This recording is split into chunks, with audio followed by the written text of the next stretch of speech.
આણંદમાં બાળકોને જોખમી રીતે પ્રવાસ કરાવવામાં આવ્યો છે તો પેટલાદના પાડગોલ ગામે જોખમી પ્રવાસ કરવામાં આવ્યો છે બાળકોને આઈસર ટેમ્પોમાં કરાવવામાં આવ્યો છે બાળકોને આ પ્રવાસ જેમાં પ્રાથમિક શાળાના શિક્ષકોની આ ગંભીર બેદરકારી સામે આવી છે તો શાળામાં અભ્યાસ કરતા 123 બાળકોને જોખમી પ્રવાસ કરાવવામાં આવ્યો છે તો ગઈકાલે વડતાલ અને વિદ્યાનગરમાં આઈસર ટેમ્પોમાં વિદ્યાર્થીઓને પ્રવાસ કરવામાં આવ્યો છે બાળકોને જેના સીધા દ્રશ્યો સામે આવ્યા છે કોમર્શિયલ વાહનમાં પ્રવાસ અંગેની ઉપલા લેવલે જાણ કરવામાં આવી નથી તો કોઈ ઉપરથી મંજૂરી લેવામાં આવી નથી મંજૂરી વગર જ આવી રીતે જોખમી પ્રવાસ કરાવવામાં આવ્યો છે વધુ વિગતો સાથે સંવાદદાતા સપન પટેલ ફોન લાઈન પર જોડાયા છે જી આણંદના પેટલાદના પાડગોલ ગામે બાળકોને જોખમી પ્રવાસ કરવામાં આવ્યો છે જો કોઈ મોટી દુર્ઘટના સર્જાઈ હોત તો તેની માટે જવાબદાર કોણ શું છે વિગત જે પ્રમાણે બાળકોના જીવન સાથે જોખમમાં મૂકતી વધુ એક ઘટના આણંદથી પ્રકાશમાં આવી છે પેટલાદ તાલુકાના પાડગોલ ગામની પ્રાથમિક શાળાના શિક્ષકોની ગંભીર બેદરકારી કહી શકાય તેવા દ્રશ્યો સામે આવ્યા છે શાળામાં અભ્યાસ કરતા 123 જેટલા બાળકોને જોખમી પ્રવાસ કરાવવામાં આવ્યો હતો જેમાં તે લોકોને ટ્રાન્સપોર્ટેશન કોમર્શિયલ વ્હીકલ જે કહી શકાય તેવા ટેમ્પોમાં તે લોકોને ભરીને તે લોકોને વિદ્યાનગર તેમજ વડતાલનો પ્રવાસ ગતરોજ કરાવવામાં આવ્યો હતો જે બાબતના વિડીયો મંતવ્ય ન્યૂઝ પાસે આવ્યા છે અને જે પ્રમાણે શાળાના સંચાલકો છે તેમની પાસેથી મળતી માહિતી મુજબ તે લોકો દ્વારા કોઈ પણ પ્રકારની જાણ કરવામાં નથી આવી તેમજ મંજૂરી વગર જ આ જોખમી પ્રવાસ કરાવવામાં આવ્યો હોય તેવું ખુલવા પામ્યું છે સમગ્ર મામલે હાલ શિક્ષણ સમિતિના ચેરમેન સાથે મંતવ્ય ન્યૂઝની વાત થઈ છે અને તે પણ આ બાબતે કાયદેસરની કાર્યવાહી હાથ ધરવા માટે પ્રક્રિયા શરૂ કરી દેવામાં આવી હોવાનું માહિતી આપવામાં આવી છે જી પરંતુ જી સપન પહેલેથી જે મંજૂરી લેવાની હોય છે ઉપલા લેવલની તે મંજૂરી પણ લેવામાં આવી નથી અને બાળકોને આવી રીતે પ્રવાસ કરવામાં આવ્યો છે કોઈ પોલીસે પણ ધ્યાન દોર્યું ન હતું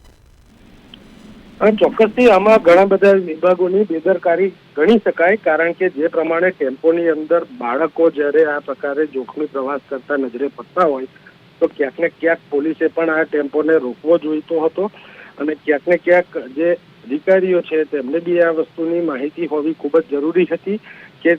સ્કૂલ દ્વારા આ પ્રકારે બાળકોને પ્રવાસે લઈ જવામાં આવી રહ્યા છે આમાં શાળા સંચાલકો પ્રિન્સિપાલ તેમજ જે વિભાગીય કામગીરી જેમની પણ કરવાની હોતી હોય છે બાળકોના પ્રવાસ અંગેની તે બાબતે ચોક્કસથી ધ્યાન રાખવાની જરૂર પડતી હોય છે પરંતુ ક્યાંક ને ક્યાંક તમામ નિયમો નીવે મૂકીને આ પ્રકારે બાળકોના જીવ સાથે જોખમ થતું હોય તે પ્રકારની પરિસ્થિતિનું નિર્માણ આણંદમાં થતું જોવા મળી રહ્યું છે અને આ જે બેદરકારી છે તે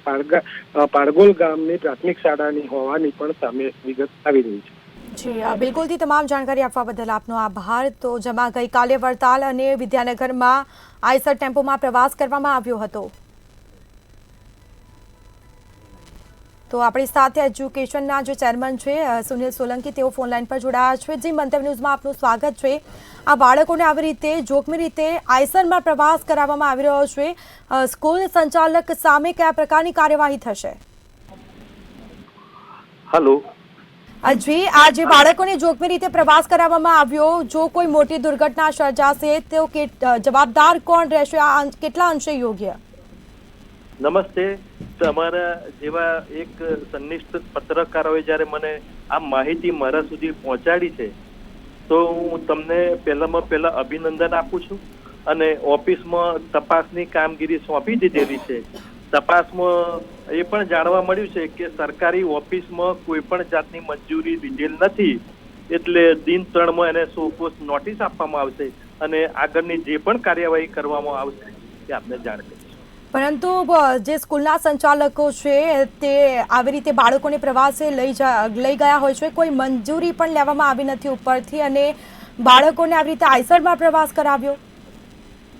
હા એ અમારા ધ્યાને આવ્યું છે એટલે સરકારના નીતિ નિયમ પ્રમાણે પણ શિક્ષાત્મક પગલાં લેવાના થશે એ અમે ચોક્કસ લઈશું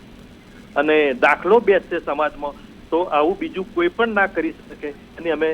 ખાસ ધ્યાન રાખીશું જી બિલકુલથી અમારી સાથે વાતચીત કરવા બદલ આપનો આભાર તો જેમાં ગઈકાલે છે તે વિદ્યાર્થીઓને પ્રવાસ લઈ જવામાં આવ્યા હતા। પ્રાથમિક શાળાના શિક્ષકોની આ ગંભીર બેદરકારી સામે આવી છે। શાળામાં અભ્યાસ કરતા 123 બાળકોને જોખમી રીતે પ્રવાસ કરાવવામાં આવ્યો અને આઈસર ટેમ્પોમાં છે તે વિદ્યાર્થીઓને પ્રવાસ કરાવવામાં આવ્યો હતો, જેના સીધા દ્રશ્યો અમે આપને બતાવી રહ્યા છીએ। પ્રાથમિક શાળાના શિક્ષકોની આ ગંભીર બેદરકારી સામે આવી।